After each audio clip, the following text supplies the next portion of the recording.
Excellency Pedro साnchez, Gujarat के governor Acharya Devvrat जी, भारत के रक्षा मंत्री श्रीमान राजनाथ सिंह जी, विदेश मंत्री श्रीमान एस जयशंकर जी, यहां के लोकप्रिय मुख्यमंत्री श्रीमान भूपेंद्र भाई पटेल, स्पेन और राज्य सरकार के मंत्रीगण, एयरबस और टाटा टीम के सभी साथी, देवी और सज्जनों, नमस्कार। बुएनोस दियास।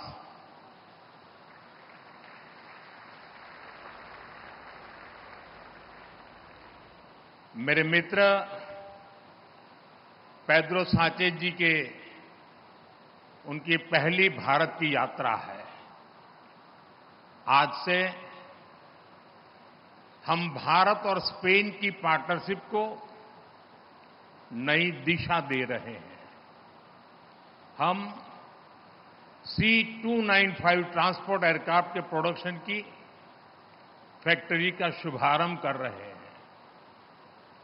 ये फैक्ट्री भारत स्पेन संबंधों को मजबूती देने के साथ ही make in India, make for the world इस मिशन को भी सशक्त करने वाली है। मैं एयरबस और टाटा की पूरी टीम को बहुत बहुत शुभकामनाएं देता हूं।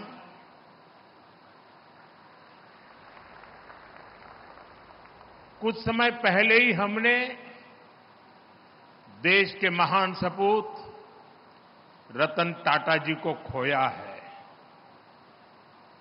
रतन टाटा जी आज अगर हमारे बीच होते तो शायद सर्वाधिक खुशी उनको मिलती, लेकिन उनकी आत्मा जहां भी होगी वो आज प्रसन्नता का अनुभव करते होंगे। साथियों, C295 एयरक्राफ्ट की फैक्ट्री नए भारत के नए वर्क कल्चर की उसको भी रिफ्लेक्ट करती है। आज किसी भी योजना के आइडिया से लेकर एजुकेशन तक भारत किस स्पीड से काम कर रहा है ये यहां दिखाई देता है। 2 साल पहले अक्टूबर में ही महीने में इस फैक्ट्री का निर्माण शुरू हुआ। आज अक्टूबर महीने में ही ये फैक्ट्री अब एयरक्राफ्ट के प्रोडक्शन के लिए तैयार है। मेरा हमेशा से ये फोकस रहा है कि प्लानिंग और एग्जीक्यूशन में अनावश्यक देरी न हो। जब मैं गुजरात का सीएम था तब यहीं बड़ोदरा में ही बॉम्बार्डियर ट्रेन कोच बनाने के लिए फैक्ट्री लगाने का फैसला हुआ था। इस फैक्ट्री को भी रिकॉर्ड समय के भीतर ही प्रोडक्शन के लिए तैयार किया गया था। आज इस फैक्ट्री में बने मेट्रो कोच हम दूसरे देशों को भी एक्सपोर्ट कर रहे हैं। मुझे पूरा विश्वास है कि भविष्य में इस एयरक्राफ्ट फैक्ट्री में बने विमान दूसरे देशों को भी एक्सपोर्ट किए जाएंगे। फ्रेंड्स, प्रसिद्ध स्पेनिश कवि अंतोनियो मचादो ने लिखा था, traveller there is no path, the path is made by walking. इसका भाव यही है कि लक्ष्य तक पहुंचने के लिए जैसे ही हम पहला कदम उठाते हैं, रास्ते अपने आप बनते चले जाते हैं। आज आप देखिए, भारत में डिफेंस मैन्युफैक्चरिंग इकोसिस्टम नई ऊंचाइयां छू रहा है। 10 साल पहले अगर हमने ठोस कदम नहीं उठाए होते तो आज इस मंजिल पर पहुंचना असंभव ही था। तब तो कोई ये कल्पना भी नहीं कर पाता था कि भारत में इतने बड़े पैमाने पर डिफेंस मैन्युफैक्चरिंग हो सकती है।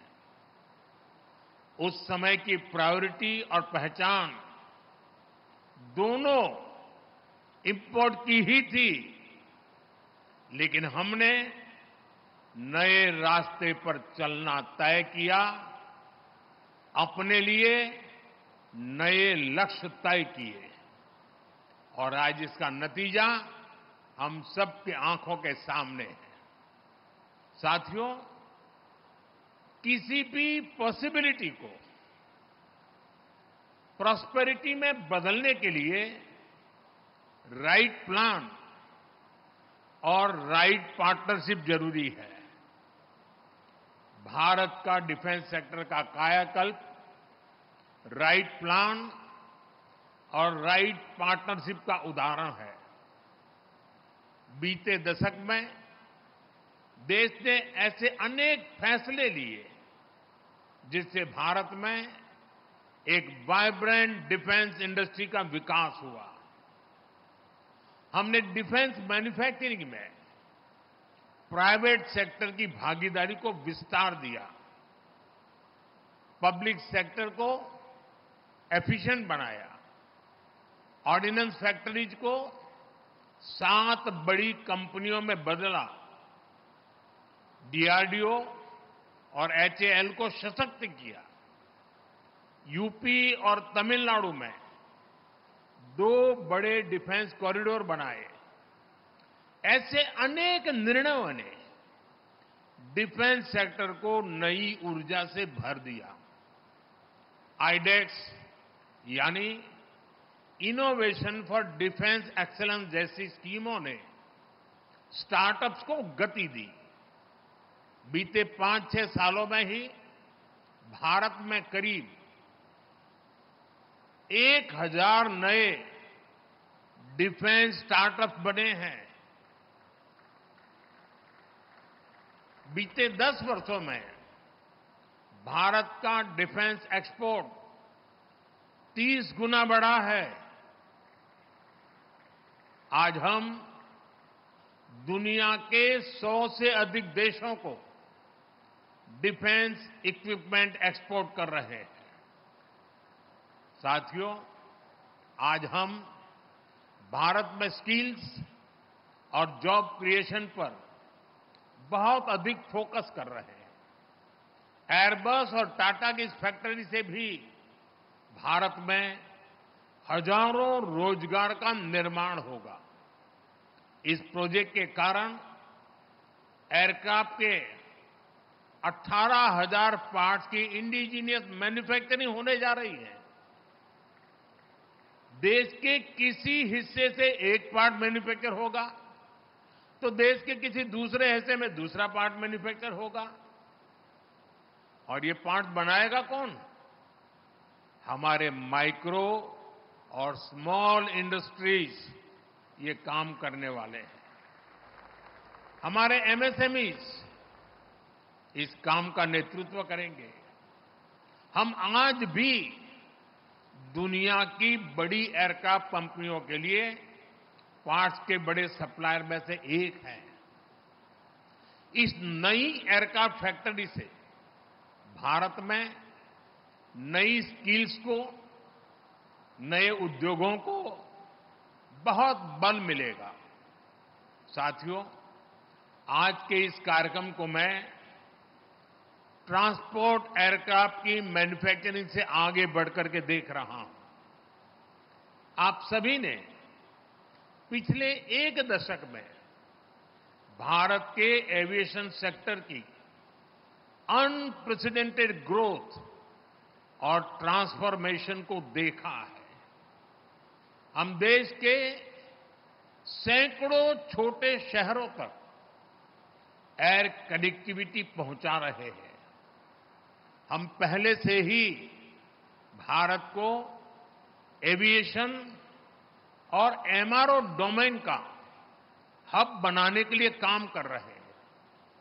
ये इकोसिस्टम भविष्य में made in India civil aircraft का रास्ता भी बनाएगा। आप जानते हैं कि अलग अलग भारतीय एयरलाइंस ने 1200 नए एयरक्राफ्ट खरीदने का ऑर्डर किया है दुनिया को। अब शायद दुनिया की कंपनी किसी और देश का ऑर्डर ही नहीं ले पाएगी। यानी भविष्य में भारत और दुनिया की जरूरतों को पूरा करने के लिए सिविल एयरक्राफ्ट की डिजाइन से लेकर मैन्युफैक्चरिंग तक इस फैक्ट्री की बड़ी भूमिका होने वाली है। साथियों, भारत के इन प्रयासों में वडोदरा शहर एक कैटलिस्ट की तरह काम करेगा।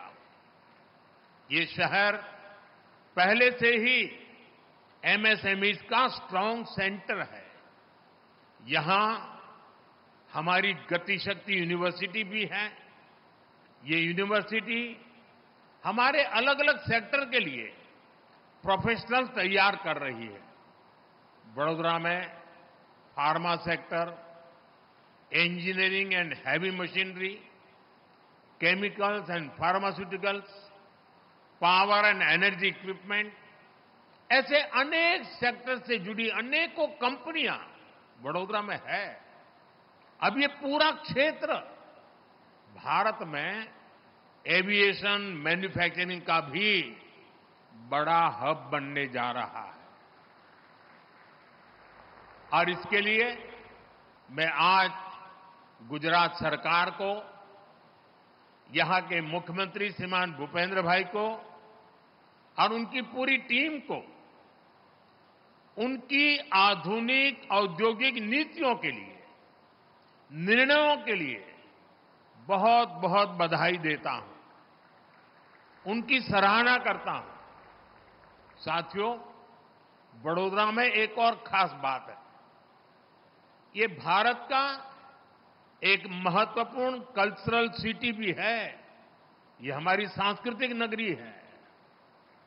इसलिए आज स्पेन के आप सभी साथियों का यहां वेलकम करने में मुझे विशेष खुशी हुई है। भारत और स्पेन के बीच कल्चरल कनेक्ट का अपना महत्व है। मुझे याद है, फादर कार्लोस वेले स्पेन से आकर यहीं गुजरात में बस गए थे। उन्होंने अपने जीवन के 50 वर्ष यहीं बिताए। अपने विचारों और लेखन से हमारी संस्कृति को समृद्ध किया। मुझे उनको कई बार मिलने का सौभाग्य भी मिला। उनके महान योगदान के लिए हमने उनको पद्मश्री से सम्मानित भी किया। अब मैं इतना कह रहा हूं, तब तक किसी के गले नहीं उतरेगा, लेकिन हम लोग गुजरात में उनको फादर वालेस कहते थे और वो गुजराती में लिखते थे। अनेक गुजराती साहित्य की उनकी किताबें समृद्ध हमारा सांस्कृतिक विरासत है। साथियों, मैंने सुना है कि स्पेन में भी योगा बहुत पॉपुलर है। स्पेन के फुटबॉल को भी भारत में बहुत पसंद किया जाता है। अभी कल जो रियल मैड्रिड और बार्सिलोना के बीच मैच हुआ, उसकी चर्चा भारत में भी हुई। बार्सिलोना की शानदार जीत यहां भी डिस्कशन का विषय रही और मैं आपको गारंटी के साथ कह सकता हूं कि दोनों क्लब्स के फैंस में भारत में उतनी ही नोकझोंक भी हुई जितनी स्पेन में होती है।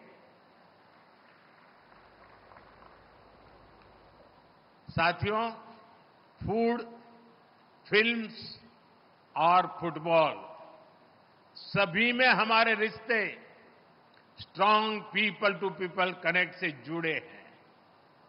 मुझे खुशी है कि भारत और स्पेन ने साल 2026 को India Spain year of culture, tourism and AI के रूप में मनाने का निश्चय किया है।